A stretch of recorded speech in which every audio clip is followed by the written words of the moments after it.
नमस्कार साथियों। आज सुप्रीम कोर्ट में वीवीपीएटी और ईवीएम को लेकर जो 2023 में एक केस दर्ज हुआ था, जिसमें प्रेयर ये था कि जो वीवीपीएटी की जो पर्ची है, पहला प्रेयर तो ये था कि ईवीएम के जगह बैलेट पेपर लाया जाए, और साथ ही दूसरे और तीसरे क्रम में जो प्रेयर था, जो प्रार्थना की गई थी, उसमें यह कहा गया था कि वीवीपीएटी की पर्ची जो वोटर है उसके हाथ में आ और वो देखे, डब्बे में गिराए और साइमल्टेनियसली डिजिटल काउंटिंग के साथ साथ ये वीवीपीएटी की भी पर्ची की काउंटिंग। बड़े दुख के साथ कहना पड़ता है कि आज जो जजमेंट आया है जस्टिस संजीव खन्ना और दीपांकर दत्ता के कोर्ट से, वो मैं समझता हूँ भारतीय न्याय के इतिहास में और लोकतंत्र के इतिहास में एक काला दिन है। आज किसी भी प्रेयर को माना नहीं गया। मैं आपको बताऊं कि हम फेल कर गए। ये कोर्ट से भी एक छोटा सा एश्योरेंस लेने में, जो कोर्ट कह रही है कि आप चुनाव आयोग पर विश्वास करें, क्योंकि जैसे कि वो भगवान, ट्रांसपेरेंसी की बात नहीं हो रही है, विश्वास की बात हो रही है। तो विश्वास करें, किस चीज की करें? जिसके खुद जो सदस्य और अध्यक्ष नियुक्त हुए हैं, वो एक मसला ऐसा है जिस पर उंगलियां उठ रही हैं। तो हम चाहते थे कि वीवीपीएटी की पर्ची की 100% गिनती हो, नहीं हुई। हम ये चाहते थे कि जो तब्दीली की गई है और जो ट्रांसपेरेंट ग्लास था उसके जगह जो टिंटेड ग्लास यानी काला ग्लास जो वीवीपीएटी में लाया गया है वो नहीं हो, वो भी नहीं मानी गई।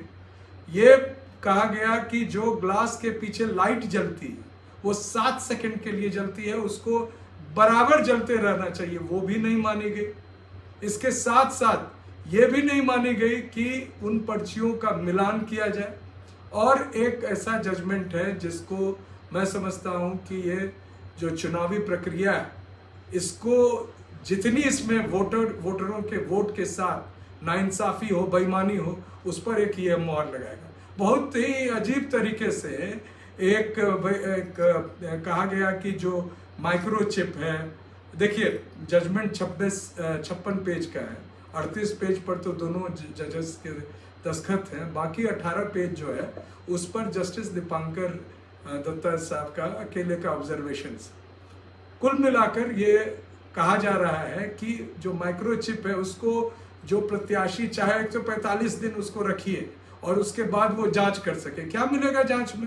हम सब जानते हैं। अगर कल को व्हाट्सएप पे आप कोई ऐसा मैसेज हमको भेज दें जो मैसेज आपत्तिजनक हो और कोर्ट कहेगी कि इसको बचा के रखिए, और जब जांच करने जाएंगे तो पता चलेगा वो डिसअपियरिंग मैसेज था, 2 घंटे में या 3 घंटे या 12 घंटे में डिसअपियर कर गया, तो क्या जांच होगी? क्या उसका कोई सबूत छोड़ा जाता है?